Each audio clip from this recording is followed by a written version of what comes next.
अरब सागर में उड़ती इन लहरों में जितना शोर है, इसकी गहराइयों में पसरा है, उतना ही सन्नाटा और इसी सन्नाटे में दफन है।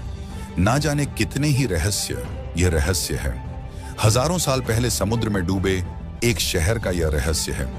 भगवान श्री कृष्ण की नगरी द्वारिका का समुद्र की गहराइयों में इतनी खूबसूरत, इतनी विशाल और इतनी भव्य नगरी को यदि कोई एक बार देख ले तो बस देखता ही रह जाए।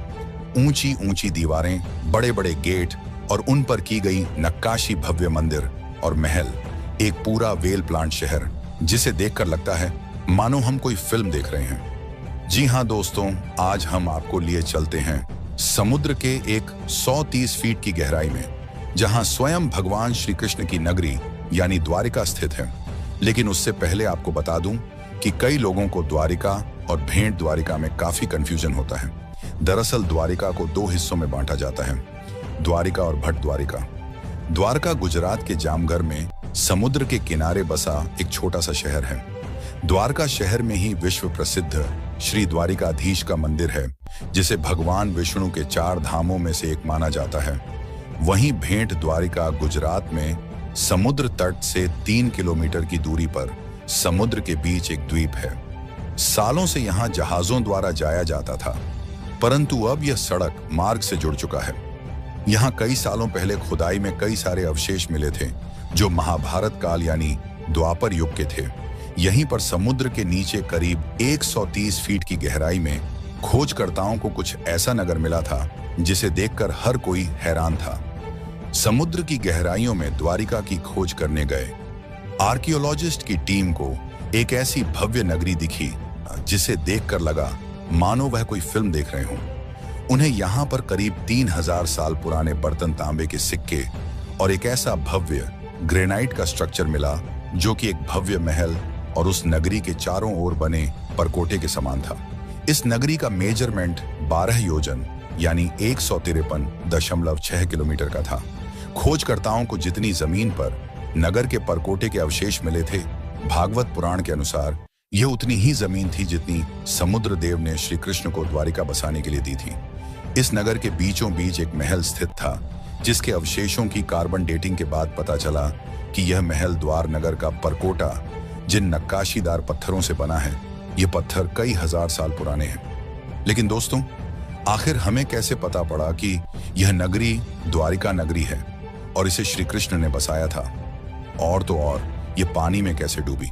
तो चलिए आपको इस अद्भुत नगरी का रहस्य, इतिहास और हमारे पुराणों में वर्णित इसके डूबने की कथा को आपको विस्तार से बताते हैं। आप इस वीडियो को लाइक और शेयर करके चैनल को सब्सक्राइब जरूर करें और मेरे साथ कमेंट में लिखिए, जय श्री द्वारिकाधीश। नमस्कार दोस्तों, स्वागत है आप सभी का T2 फैक्ट यूट्यूब चैनल पर। श्रीमद् भागवत पुराण के 10वें अध्याय के अनुसार अपने मामा कंस का वध करने के बाद भगवान श्री कृष्ण अपने यादव वंश के साथ मथुरा में रहने लगे।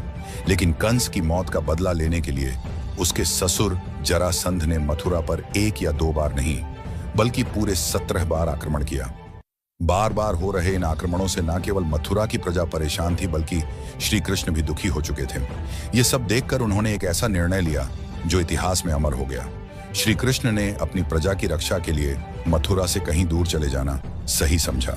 भगवान श्री कृष्ण अब और युद्ध करके अपने परिवार और प्रजा को संकट में नहीं डालना चाहते थे। इसलिए उन्होंने अपने परिवार और पूरी प्रजा के साथ मथुरा को छोड़ दिया और मथुरा से 1250 किलोमीटर की दूरी पर अरब सागर के किनारे जा पहुंचे, जहां उन्होंने विश्वकर्मा को समुद्र के ऊपर एक नगरी बनाने का आदेश दिया। लेकिन समुद्र देव की मर्जी के बिना समुद्र के बीचों बीच एक पत्थर भी लगाना संभव नहीं था। इसलिए भगवान श्री कृष्ण ने समुद्र देव की पूजा की। स्वयं नारायण का आदेश कौन टाल सकता था? तुरंत समुद्र देव ने प्रकट होकर अरब सागर के बीचों बीच 12 योजन यानी करीब 153.6 किलोमीटर की धरती प्रदान की। कुछ ही समय में इस भूमि पर भगवान विश्वकर्मा ने एक विशाल द्वारिका नगरी का निर्माण किया। इस नगरी में सब कुछ बेहद ही खूबसूरत तरीके से बनाया गया था। अपनी प्रजा और यादव वंश को द्वारिका में बसाने के बाद श्री कृष्ण वापस मथुरा गए और जरासंध से अंतिम युद्ध किया, जिसमें भगवान श्री कृष्ण द्वारा जरासंध का वध कर दिया गया था। इसके बाद श्री कृष्ण वापस द्वारिका पहुंचे और अपने परिवार के साथ हंसी खुशी रहने लगे। लेकिन यह खुशियां ज्यादा समय की नहीं थी। समय के चक्र में स्वयं भगवान श्री कृष्ण भी बंधे हुए थे। समय का पहिया घूमा और कुछ ही समय के बाद पांडवों और कौरवों के बीच युद्ध छिड़ गया, जिसमें भगवान श्री कृष्ण अर्जुन के सारथी बने। 18 दिन के भीषण युद्ध के बाद आखिरकार पांडवों की जीत हुई और यहीं से शुरुआत हुई इस खूबसूरत नगरी द्वारिका के सर्वनाश की। महाभारत के स्त्री पर्व के अनुसार यह वह समय था जब पांडव महाभारत के युद्ध में विजय होते हैं और उनके हाथों सभी कौरवों का वध कर दिया जाता है। माता गंधारी ने जब अपने 100 पुत्रों की मृत्यु का समाचार सुना तो वह यह दुख नहीं सह पाए और उन्होंने भगवान श्री कृष्ण को अपने बेटों की मौत का जिम्मेदार ठहराते हुए उन्हें श्राप दिया कि जैसे उसके वंश का विनाश हुआ है, ठीक वैसे ही 36 साल बाद तुम्हारे वंश का भी विनाश होगा। श्री कृष्ण इसके बारे में सब कुछ पहले से ही जानते थे। उन्हें इस बात का पहले से ही आभास था, इसलिए उन्होंने श्राप को आशीर्वाद के तौर पर लिया। भगवान कृष्ण जानते थे कि उनका धरती पर अपनी लीलाएं समाप्त कर अब वापस बैकुंठ धाम लौट जाने का समय है। कुछ वर्षों के बाद जब द्वारिका के पास बसे पवित्र स्थल पिंडारक में कई साधु संत आए हुए थे, उन्हें देखकर श्री कृष्ण के पुत्र सामने अपने मित्रों के साथ मिलकर ऋषि मुनियों के साथ एक शरारत करने की सोची। फिर क्या था, सामने एक गर्भवती स्त्री का भेष बदला और साधु संतों के पास पहुंच गया। वहां जाकर उसने ऋषि मुनियों से अपने होने वाले बच्चे के बारे में पूछा। ऋषि मुनि अपने साथ हो रहे इस मजाक से क्रोधित हो गए और उन्होंने शाम को श्राप दे दिया कि वह एक लोहे की मुसल को जन्म देगा जो यादव वंश के विनाश का कारण बनेगा। यादव वंश को अब तक 2 श्राप लग चुके थे, पहला माता गांधारी का और दूसरा ऋषि मुनियों का। अब इन दोनों श्रापों के पूर्ण होने का समय था। थोड़े ही समय के बाद सांप के कपड़ों से एक लोहे का मुसल मिला। यह खबर मिलते ही पूरे यादव वंश में कोहराम मच गया। जब श्री कृष्ण के नाना उग्रसेन को इस पूरी कहानी का पता चला तो उन्होंने श्राप से बचने के लिए उस लोहे के मुसल के टुकड़े कर दिए और उन्हें समुद्र में फेंक दिया। उन्हें यह गलत फहमी थी कि ऐसा करने से उन्होंने यादव वंश को श्राप से बचा लिया है, लेकिन ऐसा नहीं था। स्वयं भगवान श्री कृष्ण के लिए भी इन श्रापों को पूर्ण करना आवश्यक था। इस कारण जैसे ही उग्रसेन मुसल के टुकड़ों को समुद्र में फेंकते हैं, वैसे ही उन्हें एक मछली निगल लेती है। इसके बाद वह मछली मछुआरों के जाल में फंसती है। जब उसे चीरा जाता है तो उनके पेट से उसी लोहे के मुसल के टुकड़े निकलते हैं। कहा जाता है कि एक शिकारी ने इस जहरीले मुसल के टुकड़ों से एक जहरीले तीर का निर्माण किया और इस तरह टुकड़े टुकड़े होने के बाद भी यह लोहे का मुसल एक बार फिर तैयार हो जाता है। यादव वंश के विनाश के लिए अब 36 साल बीत चुके थे और वह समय आ चुका था जब माता गांधारी और ऋषि मुनियों के श्राप को सच होने का समय था। अपने अंत समय से अनजान पूरा यादव वंश नशे की लत में डूब चुका था और धीरे धीरे उन्होंने आपस में ही लड़ना शुरू कर दिया। अंदर ही अंदर यादव वंश में युद्ध छिड़ गया। भाई भाई को मारने लगा और धीरे धीरे पूरे राजवंश का विनाश हो गया। यह सब देखकर बलराम जी, जो स्वयं शीशनाग के अवतार हैं, उन्होंने भी इस धरती का त्याग कर दिया और वापस अपने धाम लौट गए। भगवान श्री कृष्ण भी जंगलों की तरफ निकल पड़े। कुछ देर चलने के बाद वह एक पीपल के पेड़ के नीचे विश्राम करने के लिए लेट गए।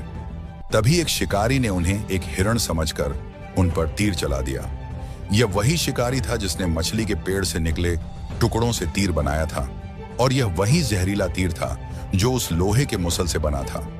जैसे ही जहरीला तीर श्री कृष्ण के पैर पर लगा, वैसे ही भगवान श्री कृष्ण अपनी लीलाएं पूर्ण कर वापस अपने वैकुंठ धाम लौट गए और उन्हीं के साथ पूरा यादव वंश भी खत्म हो गया। जब अर्जुन को इस बात का पता चला तो वह दौड़कर द्वारिका पहुंचे, लेकिन उनके पहुंचने से पहले ही सब कुछ नष्ट हो चुका था। पूरी द्वारिका आग में जल रही थी। इसके बाद अर्जुन ने जैसे तैसे खुद को संभाला और जलती हुई नगरी से लोगों को बाहर निकाला। खाली होते ही द्वारिका नगरी हमेशा हमेशा के लिए समुद्र में समा गई। दोस्तों, यह नगरी इतने सालों के बाद भी आज भी अपनी भव्यता और अपने रहस्यों को संजोए हुए समुद्र के 130 फीट नीचे अपने अस्तित्व में होने का प्रमाण दे रही है। कई शोध हो चुके हैं, कई गणनाएं हो चुकी हैं, परंतु आज भी कई रहस्य हैं जो इन अवशेषों के नीचे दबे हुए हैं। अरब सागर के इस क्षेत्र में निरंतर खोज जारी है और जल्द ही इसे पर्यटन के लिए विकसित किया जा सकता है। जल्दी हमें कुछ ऐसा देखने को मिलेगा जिससे कोई भी आम आदमी भी द्वारिका के समुद्र में पानी के नीचे जाकर इस अद्भुत द्वारिका नगरी के दर्शन कर सके। अगर आप भी द्वारिका में स्थित श्री द्वारिकाधीश मंदिर के दर्शन करना चाहते हैं तो इसकी संपूर्ण जानकारी और इसके दर्शन हमने इस वीडियो में करवाए हैं, तो आप इस वीडियो को देख सकते हैं। लिंक आपको डिस्क्रिप्शन बॉक्स में मिल जाएगा।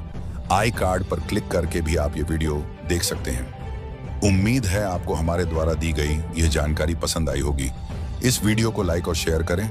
फिर मिलते हैं नए वीडियो के साथ। तब तक मेरे साथ कमेंट में लिखिए जय श्री द्वारिकाधीश।